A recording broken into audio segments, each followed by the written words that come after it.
You're listening to Bigfoot Society, and I'm Jeremiah Byron. Tonight's story doesn't come from a hiker or a hunter. It comes from a woman whose roots go deep into animism tradition in the wildlands of Sauvie Island in Oregon. She didn't chase Bigfoot, but when she opened herself up to the land, something answered. This is a first-hand experience from someone who didn't expect to see anything, but got everything. And this is a story of Avery in the night the forest sent its children. So stay with us. All right, Bigfoot Society, I've got the privilege of talking to Avery today. Avery is an individual that reached out about some interesting things she's experienced on Savvi Island, which is a 30,000-acre river island just outside of Portland, alongside the Columbia River. It's a really interesting setup. You'll want to check it out on a map as you're listening. That'll help out. But Avery, how's it going today? Great, thank you. Awesome. You know, this won't be the first time that we've heard about things happening on this island. And in fact, that's a big part of why you reached out, is you heard that first episode on the podcast about an individual that had some things happen on Savvi Island as well. Yes. Absolutely. Yeah. You know, and we were talking beforehand that this is going to be, you know, kind of more of a guided conversation, which is great. And sometimes that's to keep things flowing. So this will be a fun chat. But, you know, are you able to share, and we'll just talk as we go along, and stuff that needs to be cut out can be, and it's not a big issue. But can you share how you came to be on the island to begin with? Sure. Yeah. I basically I'm a native Portlander, lived in the city for many years, traveled quite a bit. And then I moved out to the island about 5 years ago, just to get out of the city during all of the craziness and so that's how I made it out here. I've always had a love of the island, and a respect for the hardworking people out here, and, just decided that this is the place where I needed to be and wanted to be. So made my way out here. Yeah. That's awesome. And how would you describe Savvi Island to someone who's never seen it or has never stepped foot on it? Yeah. I would say, first of all, it may seem small. There are a lot of people that come out, and, most people that are coming out to visit the island are kind of touring around the island on about a 14-mile loop, either driving or biking, you know, visiting a few farms or a few, you know, bird watching, the beaches, etc. It's a beautiful place with a really rich history. I think a lot of people can find some of this information by looking it up as well. But I should mention, like, way before moving to the island, actually, through schooling, I had done, part of my work was to do some research about the island. Long ago, there was a band of people who lived on the island, the Chinook people, Multnomah people, who were basically a band of the Chinook. And they were also known as the Wapato Indians by some historians, lived on the island for many, many years. And then, you know, things changed, disease came, the people were basically wiped out. There were, distilleries on the island at one point, and dairy farms, etc. And right now it still is very much a working farming community, and that people out here work really hard. They're, they like to have fun, but they're also very serious about the work that they do. And great people out here. It's a beautiful place as well. There's still lots of, there are mountain lions on the island. There are coyotes, black-tailed deer, fish, you have crops, we have the rivers and sloughs, and it's a major stop for a huge number of migrating birds. So there's, plenty of food out here, plenty of places to roam undisturbed and unnoticed. And I think a lot of people tend to think, oh, it's really crowded, but I personally don't feel like it's super crowded, especially because the area that, like I said, people visiting the island, the area that they can access is actually fairly small in comparison to the number of acres out here. When was it when you first realized on this island that there might be something out of the ordinary going on?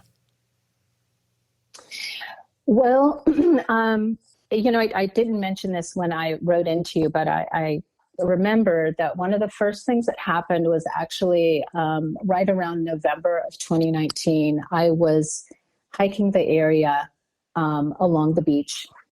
There's a well-known hiking trail out there, very forested area. And I was hiking with a friend, and I was right along the river at that point, and they were just maybe 2 or 3 feet behind me. And I turned around to my left to talk to them, to say something. And as I turned, my attention was caught by a blue orb right off to the left there. And it was just sort of zipping right across the river there. So, and immediately I said, "Oh my gosh, look," and they turned around, and they didn't see it. They had missed it. It was very quick. It was not a shooting star. It was definitely blue with some white luminescence inside, and had a little bit of a tail on it. And so that was the first time. I'd never seen anything like that before. And I thought, well, that's interesting. That's pretty cool too. And that was that. That was my first experience. That is really interesting. How big would you estimate that the orb was? Yeah, I've thought about it a lot because it was over the river, and I was like, my depth perception and trying to estimate it was a little bit skewed. So I, in other words, I thought it was farther than it actually was. I think it was actually just right over about the center of the river, and it was probably about the size of, I'd say, a basketball. Yeah, and the most like luminescent blue, this really beautiful blue color. What was the conversation like after you had that sighting of the orb? My friend was disappointed. They thought, "Oh, was that?" They had someone close to them who had recently passed, and they asked me, "Do you think that's who that was?" And I said, "I don't know. I actually really don't know." And in my mind, though, I thought it did not seem out of the question to me that it could perhaps be a being of the island, because so much has gone on here, and so many people have lived on the island prior to modern day people. So that was my thought. Was I was leaning more towards it could be a native person, but I don't know. Of course, that's really interesting. That is a idea I've actually never considered before. That's very, very interesting, though. It's something to think about. Yeah. After you had this experience with the blue orb, did you start looking around to see if there'd been any other things like that reported on the island then? I didn't. I really didn't. And I just kind of went on my way and really didn't give it much thought after that, other than, wow, that was actually kind of a neat thing that happened. But I really just kind of went on with life after that and didn't give it much thought. Interesting. Sometimes when people have interactions with things like this, it starts to open up their life to other weird things. Was that the case, or did it just kind of, you were back to normal? Well, I think that it came after some things in my life, I should say, that had previously happened, or the way I had been living my life. It really fit in line with what was happening for me at that time, which was, I guess I should say I was really brought up and lived in a way that was very close to nature, partly by default due to, my family's parenting, and partly just due to my grandmother, who was Norwegian, and her close connection with the fairy people and with what she called the little people. And so really from a very young age, between her and my father being an Alaskan native, I felt a deep connection to the land and to creatures seen and unseen. And I always just believed that there was more. It was just sort of in my blood and my upbringing. And I've told a lot of people this, but from a very early age, my grandmother would have me help her in the garden, and we would set out seashells that she had that were specifically for food and for water for the little people. So it started early on for me. So this was not, it was a surprise, but yet it was not a total surprise for me. That makes sense. Is it something where you're able to share, like when you say your grandmother had a close connection with the fairy people, like what that would exactly mean? Well, it just meant that she brought with her own upbringing and belief and her own, I guess I want to say, natural way of I guess I want to say believing in animism that she just naturally brought to me. It's difficult to put it into words, but it was really just how she lived her life and the way she cared for the creatures, the unseen creatures outside in her garden, creatures that she tended to, in her own life that she had domesticated, as well as the unseen. So for me, it was just a given. I just really trusted her and believed her that, oh yeah, this is what we do. Okay.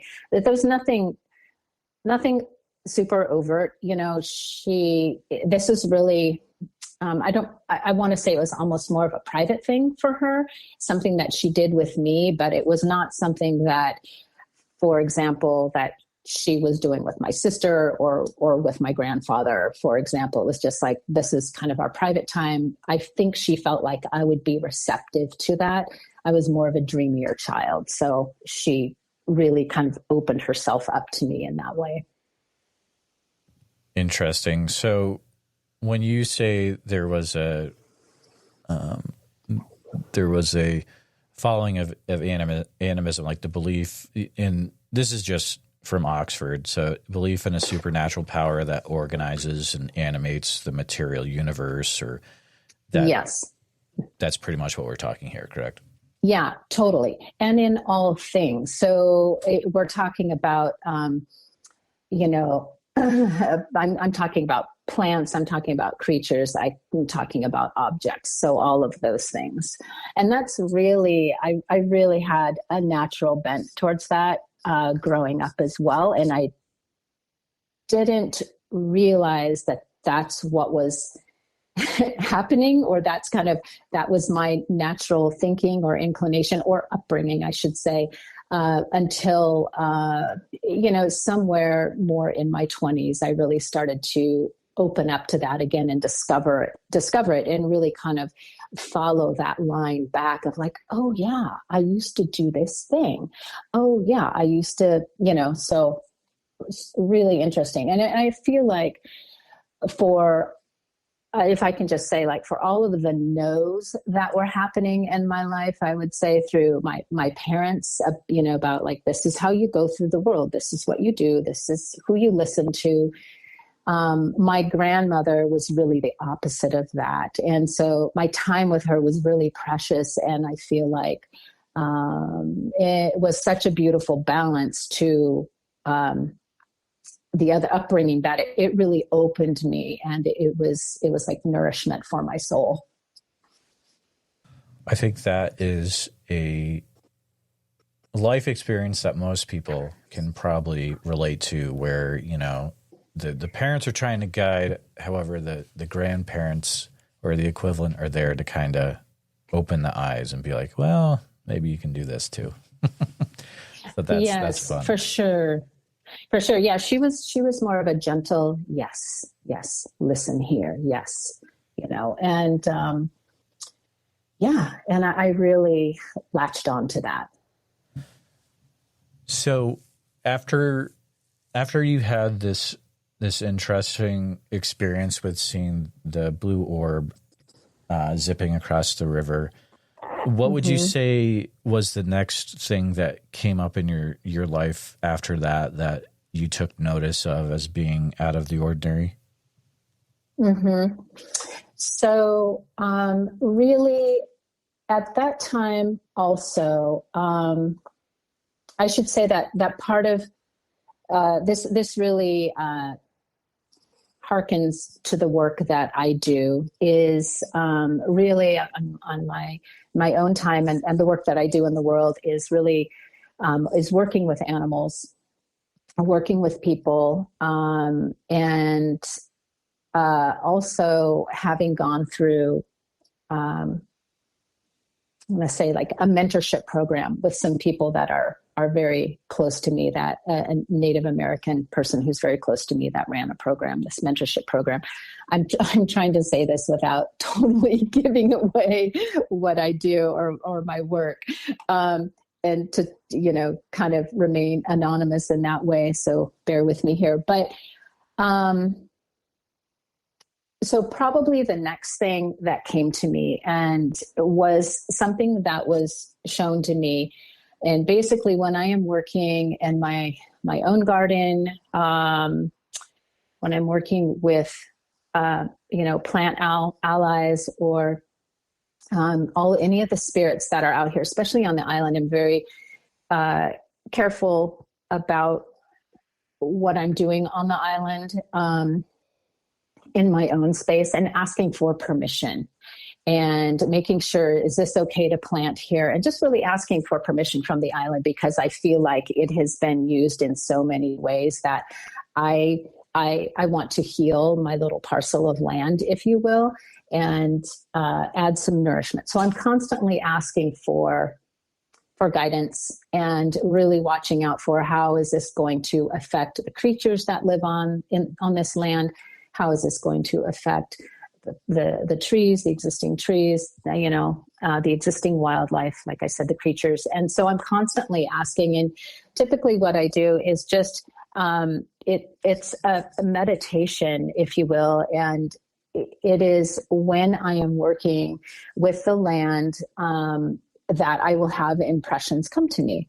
And sometimes these impressions will come, they come to me on the land. They come to me when I'm not on the island. They come to me in other areas as well. But oftentimes I won't, how can I say this? I can be so in my head that I will miss the impression when it comes. But when I leave the space and I'm relaxed, the impressions will come to me, if that makes sense. So one of the things I did experience on the island here, on this land, if you will, was the being, you could call them the green man, you could call them Pan, but I clearly did receive an impression of that being here on the island. And I know that might sound crazy to some people, but my experience is my experience. And I think we all experience these things differently. I don't see the being standing there in front of me in flesh and blood. It's more of, how do I want to say this? I can experience it's more in my mind's eye, but it's not centered in my brain, if that makes sense. This is kind of a tricky thing to describe, but I think there's some people out there that will know what I'm talking about. But I can sense, it's a sense of what's happening. It's a sense of who's there in the moment, but I don't have always that gift of vision. So, I would say it was the green man. It came across to me though, this being came across to me more as Pan. And I don't know if they looked the way that, is in my mind that I expected them to look, or if this was, maybe perhaps this being appears to everyone differently, I suppose. But I had a clear vision of that being, and really that being, my sense was that they were really having an awareness of the work that I'm doing and trying to be mindful of how I am moving through the island and through this land that I live on in particular. So when you say impressions, Mm-hmm. are you hearing certain things in your mind, or is there any way, or maybe there's certain thoughts that come into your mind, or is there any way to maybe help us try to understand what that means when you get impressions? Mm-hmm. So the impression is oftentimes visual. And then I will see the picture. It's just a flash, but it seems very long, if you will. It's happening in a flash, but it seems very drawn out. But there can be thoughts associated with it that are not my thoughts. Got it. Okay. So you can say thoughts / words that are not from me. So it's like it's almost, and I don't want to like try to bend it to something else, but in a way it is very similar to how other people explain like mind speak. In some ways it might be totally different. I don't know. Yeah. I guess I haven't totally thought about that it is mind speak or say telepathy in that way, but there are definitely tones. You can get a tone. For me, I can feel a tone, or you can call it, when someone has a tone in their voice, that's what I mean. So I can get a tone. But it doesn't, and it's almost like hearing it, because I think a lot of people are like, but how do I hear that? Or what is it you're hearing, or that you're getting the impression of? It's so hard to describe because I'm trying to describe something that is kind of without words, basically. It's something that occurs in the quiet space of the mind. So I tend to fill my day. A lot of the time I can fill my day with all kinds of things going on, if it's social media or things I'm thinking about, but when I take the time to just stop and I can get my body into something rhythmical, such as gardening or drumming or just walking, and let all of that go, this quiet voice can find the space to enter, and that's where it is. And it's taken practice for me to not poo-poo it away, or what's that, or just talk over it. It's just I've learned to stop and listen, and there has been a beautiful unfolding with that has occurred. That is really, really interesting. And I think I do agree that from talking to a lot of people, it seems like things like this will occur once we're able to, really clear our minds out of stuff, all the things that are bugging us in every day, or, checking Facebook, whatever. That's when you can clear your mind of stuff like that. Just chill out, meditate, whatever you want to call it. That's when connections are going to be made. Now, when you start to have these impressions, were they pretty normal in the way that they would happen, or were they kind of, here and there, or maybe they started to become more and more frequent? Yeah, it's very, what I find is it can be very unexpected. It started for me in a very unexpected way many years ago in regards to a pet that I had that had passed over. And and it was very unexpected. It actually happened when I was driving and not even thinking about this beloved pet. And So the more though that I slow down and that I take time and that I don't put pressure on myself to receive impressions, that does the exact opposite, by the way, for me. It just shuts it out and I go into my head, all of this. So when I just allow it to flow, that's when it happens. And so for me, it has become a practice of allowing for space and time for that to occur.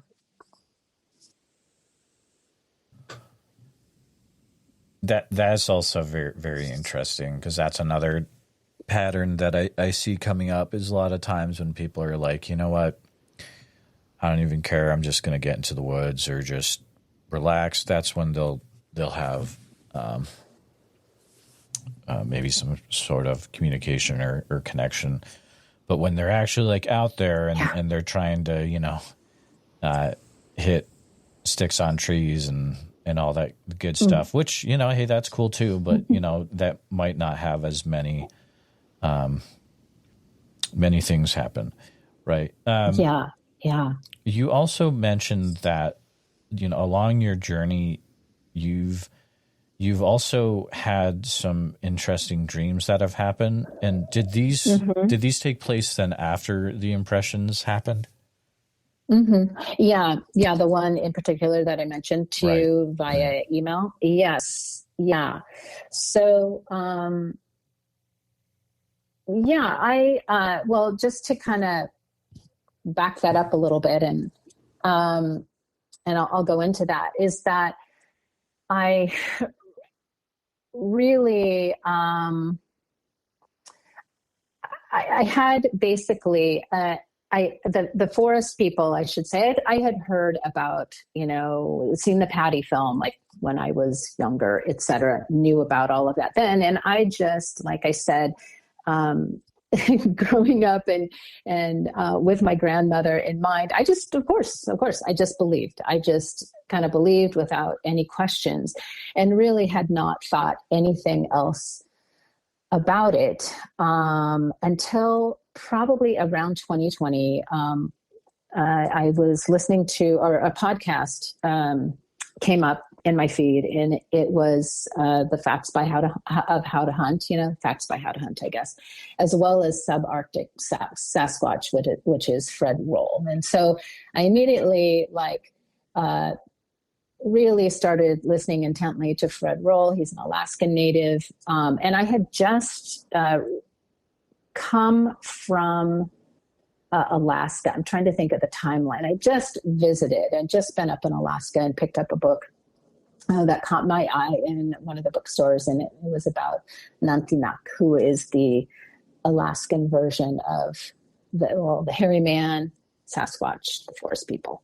And I had read that. And then I come home and I listened to Fred Roll, right? And so, and as you're listening to these podcasts, more come up into the feed. And, eventually there are just a couple that I started listening to, and including yours, which I thought was awesome.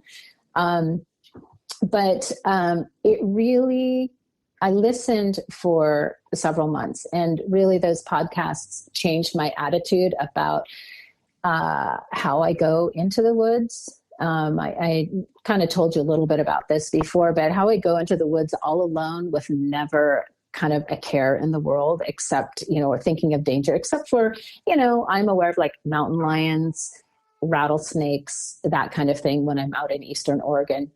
But basically, I've been more afraid of other humans. Okay.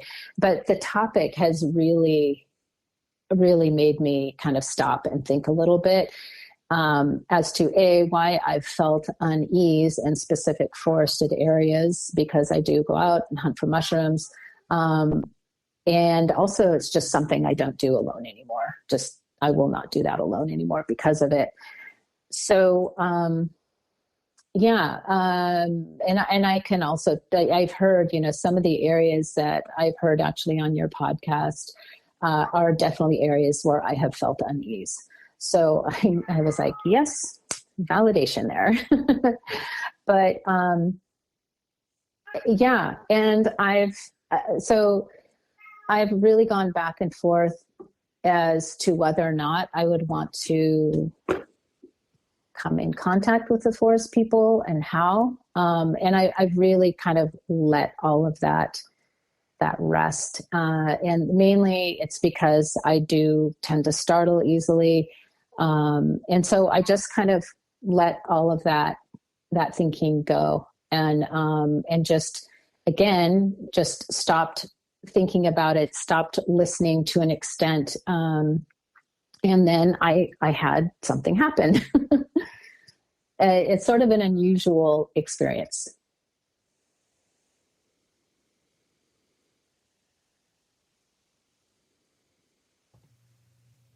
You okay?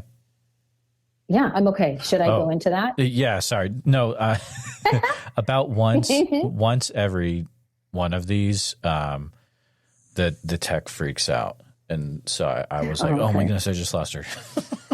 Yeah, that would be great, actually. Okay. So, like I said, I basically let all of this go, all of the forest people stuff go. Okay. I kind of had this big, I'm going to listen to these podcasts and this and that. And then I just basically let it rest. But I did have an awareness of like, there are definitely feelings that I get when I'm on the island. There are certain places where I will sit and I will drum. I'll drum for the land. I drum for the beings, but definitely feelings of being observed. And usually what I've basically told myself before is, of course, there are creatures out there. They're looking at you, or I have also felt the presence of native beings. And actually on the land that I live, there is an archaeological site. There are many on the island, by the way, but there is an archaeological site on the island that people used to camp here. So I wasn't too surprised, but it kind of gave me pause. And so how I've just been going about my life here is when I'm on walks on the property or anywhere, and I've done this quite a bit anyway, is I'm usually talking. I will talk to address all the beings, saying hello, just introducing myself. And that is not to say just the forest people, but any beings out there. I want them to know that I'm walking through, I'm being respectful. I'm typically admiring nature when I'm out there and just, really enjoying being under the sky and the birds and all of that out here. Well, so so that's basically how I just go about my days out here.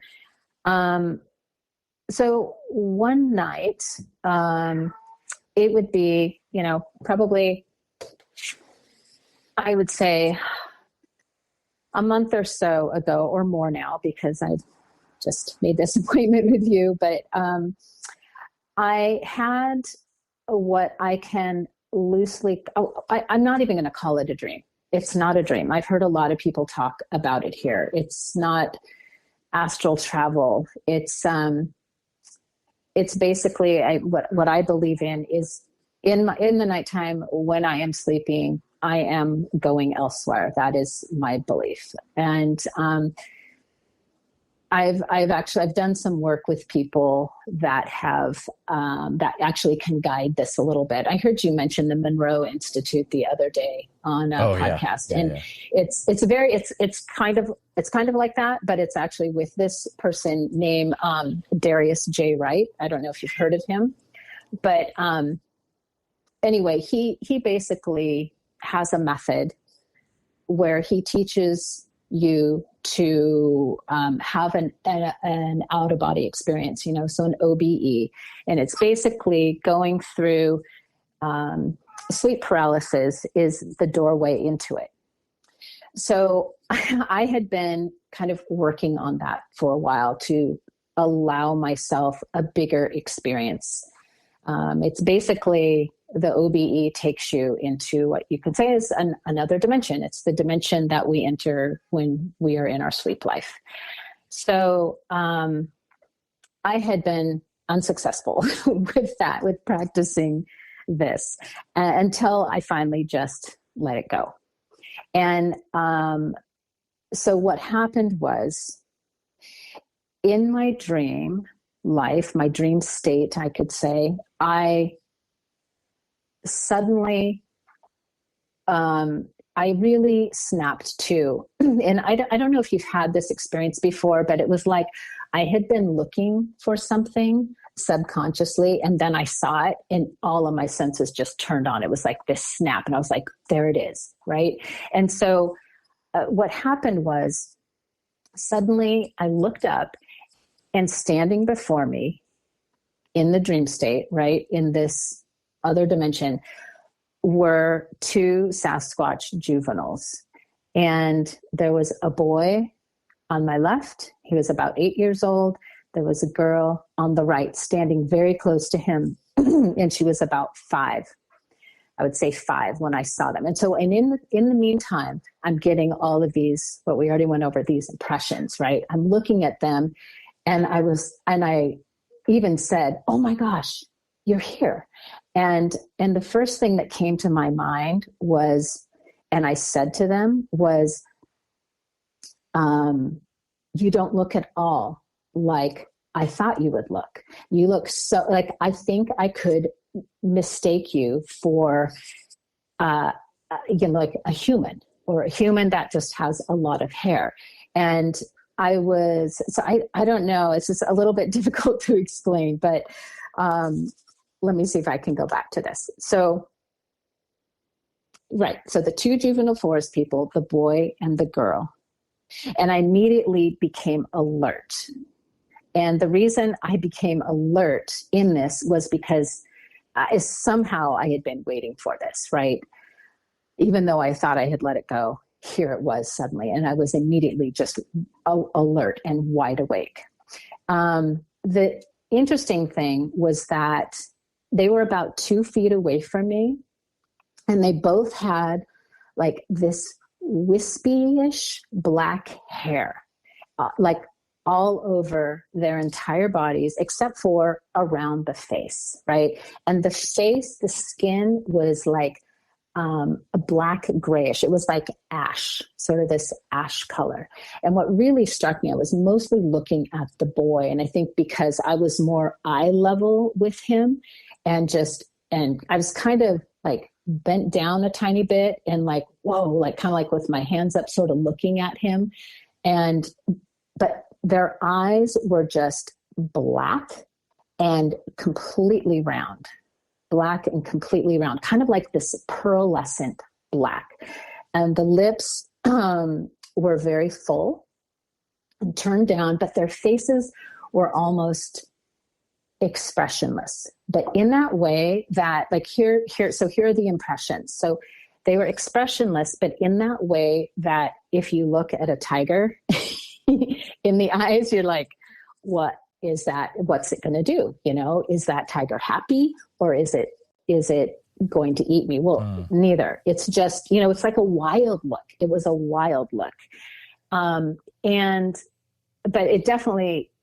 the impression I received was they were surprised that they were there. They were kind of like, whoa, like, whoa, what's going on? And they were surprised they were there, but they knew they were going to be there. They were brought there specifically brought before me. And there was something about it that was almost like this humor that only a 5-year-old and an 8-year-old could have, like almost like there was something kind of funny about it. Like I could totally pick up on their childishness, the trickster, joyful, but also really kind of afraid. But they were like behaving right there. They were behaving because the mama was nearby. I couldn't see her, but I knew she was there, and she placed them there before me. They did not look at all like the Patty version, by the way. I know everyone compares to the Patty version, but it seems like there's so many different, species of the forest people. So what's really odd is that they were wearing clothes. So from what I could see, the boy was wearing a shirt. It was almost comical, but he was wearing this little kind of like print short sleeve button up shirt. It almost looked like a Hawaiian print, but you could see like hair sticking out of the chest area, just like wispy little hair sticking out between the buttons, you know, under the arms, the top of the arms, under the arms.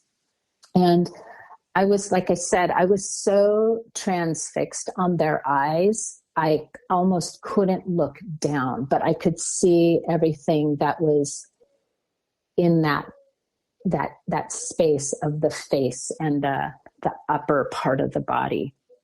So he was wearing this shirt. And meanwhile, the young girl, the sister, if you will, was in this little yellow sundress. Same thing, like hair kind of sticking out everywhere. And it was like, you know, I felt complete calmness when I looked at them, but surprise, but calmness and wonder and care and love. And like I said, I just said, oh my gosh, you look so human. I might have mistook you, was what I thought. And they didn't say anything. They just looked at me. And I actually had this impulse when I said that, you know, like, oh my gosh, you look so human. I might have mistook you, that I reached out my left hand as if to touch the boy. And then immediately I drew my hand away.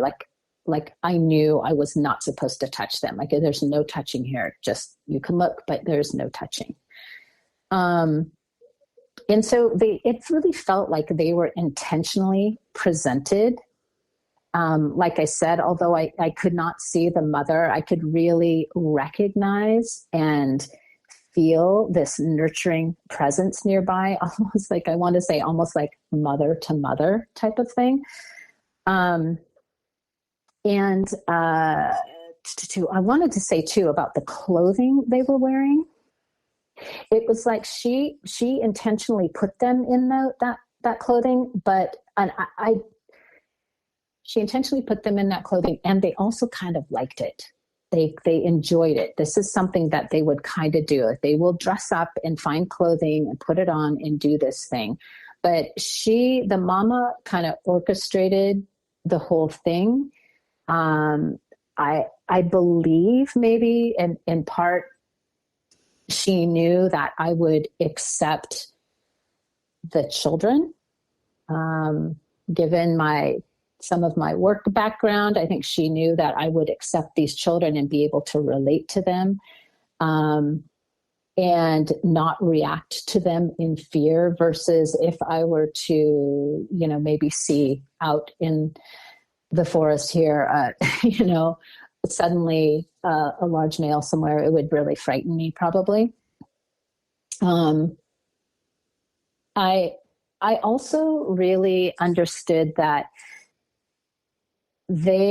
for her to show me those children, that they don't have to be on the island. I do sense that there are beings on the island, forest beings on the island, and I have a sense of where, but my sense was that I can be shown these forest people and they can be completely somewhere else. They don't have to be nearby or to be in contact in that way. Yeah, so that was my experience. And what I wanted to say, what really struck me about this is, right, so the next morning I'm like, whoa, wow, okay, what was that? Okay, you know, that was crazy. And then I thought, I'm not going to say anything about this to anyone. I don't know. There's a part of me that I don't, you know, I was really struggling even to write into you about this, which I ended up doing because of something else that happened, which I'll tell you about. But I you know what, I just feel a respect for these beings. You know, I don't want them harmed. I don't I'm not going to go out and search for them. I don't want other people searching for them. I don't want to put them in danger. I want to just let them be. And if they decide to show themselves to me in some way, shape, or form, then that's fine. But I don't want to intrude. I don't need evidence, etc. But what ended up, all of that said, I wanted to be really careful about, should I say anything about this or should I not? Okay, well, this kind of experience in the way that I have it, it feels safe to talk about it. Like I'm not putting anyone in danger in that way. But what was really interesting is I ended up having, sometime later, this, some feed pop up on YouTube that was, I think I mentioned this to you. I think this person named Todd or whatever, he has like a military background and he would attempt to track Sasquatch is what he'd say, like for days on end. And he's like military and in camo and like, crawling on the ground and through the underbrush. And I was like, oh, that's kind of ridiculous. And I should not say that, but I was like, oh, what's that? But I ended up clicking on the thumbnail. And in this one episode, he showed these pics of what he called a watcher. And it looks exactly like these children. It looks like what an adult version of these children would look like. And that was like confirmation for me. I was just like, whoa, there's no way that someone could have made up what I actually saw. So, so that's my interesting experience while living here. That is forest people. That is a very cool experience, and thank you for sharing that, because I know it's a very personal thing. Regarding what you experienced when you were seeing the boy and the girl, do you remember anything about what the environment was like that you were in when you were seeing them? Yeah, the environment was, I want to say it was here. Okay. The background was, it was trees and lots of bushes and stuff like that. They were very close. Their backs were like against the bushes. It was a leafy green environment. That makes sense. Yeah, that absolutely makes sense. I think I can definitely understand what you are saying when you were saying you become like alert in the dream. When I came back from Oregon in July, had extremely, I would call them vivid dreams for about like a month and a half about the area. Yeah. Now, it wasn't like there were like shadows in them, like I wasn't seeing things, but I mean, you could tell like it was just the environment was very vivid, and like if I could it felt like if I could control where I was moving around in the dream, like some really interesting stuff would happen, but I was never to that point. But it was very, very weird, very strange. Yeah. I was not the only person to have that experience. That was also up in that particular area in Oregon, the Willamette National Forest. You were. It sounds like you were talking probably about an individual named Todd Standing. I don't know his last name. Maybe. I'm gonna guess the way you're describing it, and then the watcher terminology. I think we're probably safe in saying that. But the weird thing is that how you said that when you saw that, it looked exactly the adult version of the child that was, shown to you. I've also had other people on the show say that what they saw was exactly what is shown in Todd's documentaries or YouTube episodes. And Todd is a very, in the community, a polarizing individual, just because of some people think it's absolutely not real. Some people are like, yeah, it's the most real thing I've ever seen. But it is very interesting that some witnesses are reporting that, yes, what I saw is the thing that everyone thinks is completely fake. It's weird, right? Yeah. It's very weird. So weird. Well, he does his work with gusto. Mm-hmm. No, he does. Yeah, he does. But yeah, and when I saw that, of course, I think the picture that comes to mind, the thumbnail that this little that I clicked on that I saw of his, I don't know, in my mind's eye, I'm thinking they were more sort of a sandy, light brown color, but these guys were like that, given more of a black color, black fur and ashen skin. Oh yeah. It was alarming how it looked like what I saw. When some individuals have experiences, dreams, things like this that are so vivid, and you have visualizations of you see things in these dreams, did this affect the rest of your life afterwards in any way, or what happened afterwards? Well, I think it just, okay. Afterwards, I feel like when I go out into the forest or into, let's say into the forest or on the land here, I think I have a heightened sensitivity of, am I being watched or not? I am, and I feel like that's my own thing of like, oh, are they here? Am I being watched? Am I not? And not all the time, but definitely some of the time I'm aware of that. And I think the thing that changed for me is just more confirmation that for me, I just really want to make sure that if I'm, out in the woods in some of these areas that were, like I said, where I have felt unease, that I'm actually with someone else, or, bringing my dog along, that kind of thing, versus just by myself. That makes sense.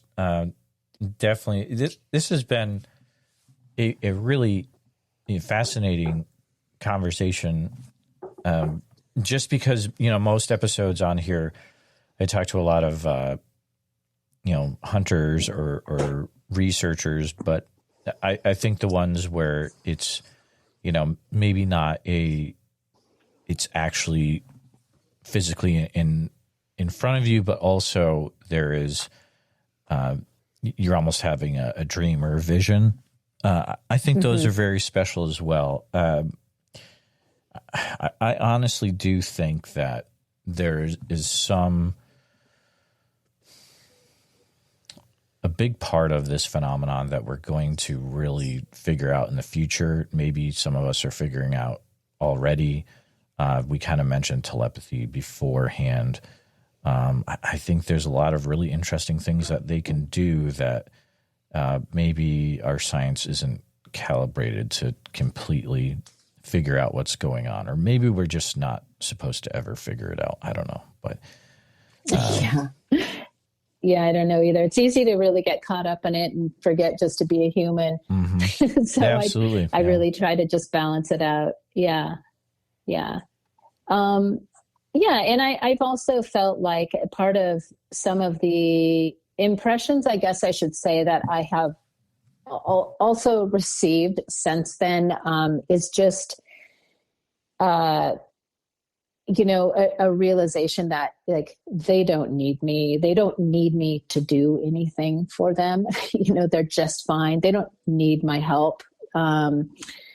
So you know what I mean? It's like, I don't need to gift them. They don't, perhaps the children might like some of those things, but they don't need anything from me. And I feel like they, I don't know. I guess that's just what I want to say. They don't need anything from me. I am curious about some facets of their lives. And I suppose and I have asked to be shown that in a way that seems appropriate to them, if they are willing, or they feel like it is of benefit to the rest of humanity. And so we'll just see if that happens. I think that's a great way for you to be after having that experience, having the respect, putting the ball in their court, but just being okay with whatever happens. Avery, I want to make sure also that you were able to share everything that you had wanted to share on the show tonight. Yeah, I think so. I think that's everything. Yeah. That's great. That's great. Well, I want to say, thank you for coming on the show. It was a very enjoyable conversation, and definitely, you'll if you could keep us in the loop if anything else happens in the future, we would love to hear about it. Yeah, I definitely will. Thank you so much. You have an incredible podcast. I love the way you are with people. So thank you. Thank you.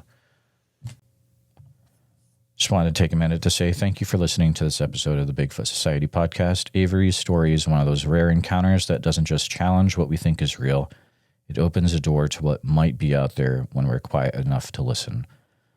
The children and the dream, the ones with the eyes, the clothes, and the silence, will stay with us all for a long time.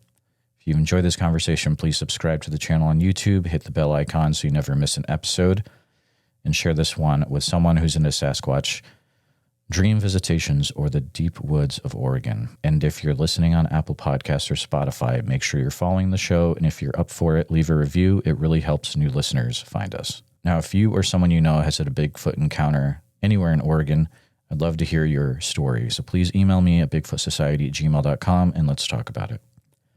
And don't forget, Sasquatch Summerfest is happening July 11th through the 12th at Green Waters Park in Oak Ridge, Oregon. Bigfoot Society listeners can grab a 2-day pass for the price of a 1-day admission using code BFS at checkout. Tickets are available now at www.sasquatchsummerfest.com. So thanks again for being part of the Bigfoot Society. Until next time, keep your eyes open, trust your gut, and never stop asking what else might be out there, and see you in the woods.